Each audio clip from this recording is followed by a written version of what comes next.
You know, it's kind of a funny feeling when it's F5 time, it's Thursday, there's a faction rally going on, and a major patch going into effect in less than 5 days. And I haven't even thought to look away from Monster Hunter World. The times we find ourselves in. What's going on, Guardians? TBL here, back to cover some of the news that we've learned about in this week's Bungie Weekly blog, This Week at Bungie. This is going to be the last one before patch update 1.1.4 goes into effect. That's right, the Go Fast update is coming into our lives in just a few days on the 22nd, next Tuesday. Oops, actually, I guess I mean 27th. And it is looking to hopefully change the direction of Destiny 2 as a whole. So, let's go ahead and see what they brought around this time. Now, they start things off by making a bit of a clarification. Last week, they teased the notion of showing off some of the upcoming Nightfall Specific loot in today's TWAB. That's right, today they were going to be showing off some of that unique new stuff you can earn by running Nightfalls or Prestige Nightfalls and challenges and whatnot. But there's been a bit of a deviation from plan. After last week's TWAB came out and they made the statement that they're going to be showing some stuff off, a lot of people in their community raised the notion that they should probably keep some of this stuff hidden until the patch update comes out. That way, it'll maintain some of the surprise of what exactly it is that you'll be able to learn by running Nightfalls. And so, Bungie wound up holding a bit of a poll across all of their different social media platforms and have ultimately come to the conclusion that they should keep this stuff hidden. Which you can see in their own words here. Last week, we gathered feedback on how the community would like to discover these rewards, either through a quick tease here on the blog, or from those among you who wish to be the first to show off their newly found loot. We'll be watching legends unfold as these rewards are earned by players, and hope many among you enjoy discovering these items via gameplay without being spoiled. I think this is kind of neat. I wouldn't have minded seeing some of the new stuff coming, but of course them not showing any of these specific rewards right now, them just waiting for us to try to find them on our own, and apparently the drop rates for these are going to be pretty darn low, although you'll be able to raise your chance of getting some of this Nightfall specific loot if you activate a bunch of modifiers on the challenge card. Which is great. I love that. That's absolutely fantastic incentive to utilize the Prestige Nightfall system that I already think is in a much better spot now than what it was, just a couple of months ago before they implemented strike scoring. But yeah, it's going to be pretty cool to watch a bunch of people stream, or maybe even stream some Destiny 2 myself when Tuesday rolls around and try to get my hands on some of this new loot. Them not showing off the loot does of course inject a little bit more of that whimsy and surprise that this game has definitely been sorely missing. So if you were hoping to see some of that unique goodness, you're going to have to wait a little bit longer and hopefully get a chance to catch it on your own. So that being said, let's talk about some of the changes that are going to be coming in 1.1.4. And first up, a change to the competitive playlist. We all know that they're adding a quitter penalty, and we now know that it's going to be a pretty severe one. Right now, the competitive playlist disables join in progress, so they're really going to start hammering down on people who quit mid-game. So, starting in 1.1.4, they're adding a system that can issue temporary 30-minute restrictions for habitual quitters. So if you're somebody who keeps getting into competitive game modes and you keep, for whatever reason, getting disconnected or quitting out or stalling and going AFK, you're going to have about a 30-minute lockout timer before you can go back into the competitive playlist. And I mention situations like getting disconnected because they specifically mention that in the blog. They say that leaving a match early for any reason, from improper network settings to an idle timeout while getting the door for food delivery, can result in a temporary restriction. If you're entering the competitive playlist, make sure you have a solid connection and the proper time to complete your matches. On our side, we're also increasing security measures to improve the Crucible environment as a whole. They really want to kind of tamp down on any sort of cheating possibilities. And yeah, a lot of people are probably going to think that's really harsh for people, who get AFK'd or whatnot. I would say it's not really that surprising if you look at any other MMO out there. If you're somebody who gets constantly disconnected or who constantly quits out of instanced content, yeah, you get generally a 30 to 45 minute lockout.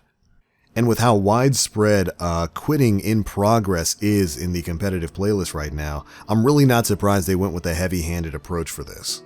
And they did say it's for habitual quitters, so hopefully if you get, disconnected from the game servers once or twice, you're probably not going to get hit with this. But either way, be sure to play on the safe side once 1.1.4 comes in. They're going to be watching you. And then after that, we got a preview of some Crucible changes coming in 1.1.4. From now on, when playing strikes or Crucible activities, they're going to be adding in a repeat reduction to prevent players from having to play the same strike or Crucible map many times in succession. Have you ever gotten Exodus Crash and then Savathun's Mixtape and then Exodus Crash and then Savathun's Mixtape? Hopefully, that's not going to be so much of a thing moving forward. And speaking of Exodus Crash, we got one more thing to talk about a little bit later in this. They're also introducing exotic repetition reduction for engrams. You can still, however, receive repeated exotic rewards from milestones and other sources, but engrams now should have at least a bit of that exotic repetition reduction added to them, so hopefully you don't just get the same exotic over and over and over again, although there's no doubt out there somebody's probably going to have that happen to them. Still good to see that they're at least trying to address it. After that, they're increasing the max power handicap from 40 to 45 on the Nightfall challenge card, so if you want to make yourself even weaker for even greater gains, well, that's good news for you.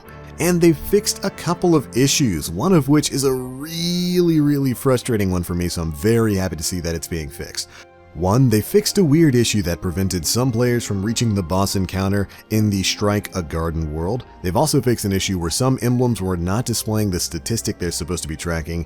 And finally, in a real hallelujah moment for me, they fixed an issue where applying or previewing a shader on an item would return players to the top page of the shader inventory. I'm going to go ahead and demonstrate this for you guys right now. This was something that was so frustrating to me. If you go to anything and try to preview a shader or something, maybe you got an awesome new weapon or a great new piece of armor, you're trying to see what all your different shaders look like on it.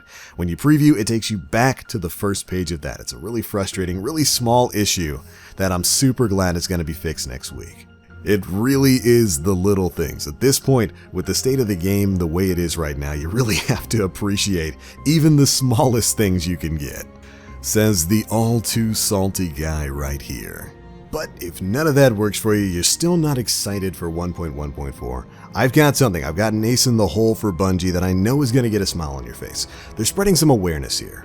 The strike activity, Exodus Crash, our favorite strike, will not be featured as a Nightfall due to a known issue preventing player progress when players attempt to collect energy spikes.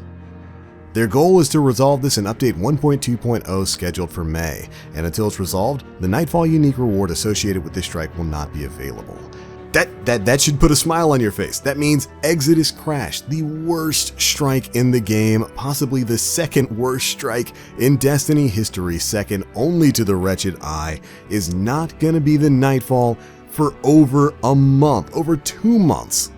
Now come on now, if that doesn't put a smile on your face, nothing that Bungie ever does ever again will get you smiling.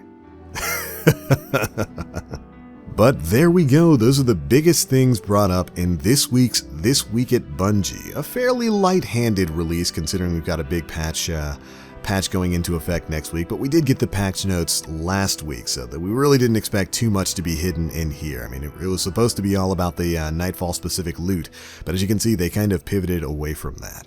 So I wanted to take a minute or two to talk a bit about 1.1.4. A lot of people are looking forward to 1.1.4, or rather putting their hopes on it, that it's going to be not exactly the patch that makes everything great again. I really don't think that there's going to be any significant turnarounds for Destiny 2 until either DLC 2 in May or maybe even the big expansion later this year. Like, if you're somebody who's looking for maybe a weapon system change, like going back to primary, secondary, and then like a heavy weapon, that's the kind of big systemic change I don't expect to see until an expansion at the very least.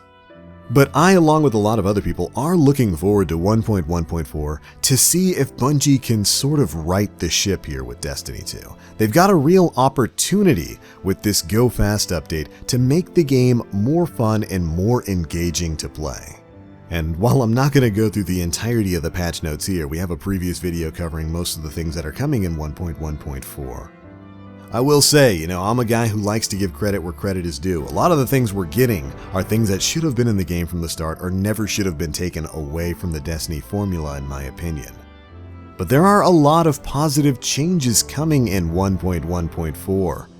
With the changes to movement speed, the changes to cooldown so you're getting your abilities faster, the changes to some of the weapon archetypes are looking really good. Unfortunately, we're not getting any of the big exotic overhauls until May, but certainly exotics are going to be affected by some of the core sandbox changes to weapon archetypes.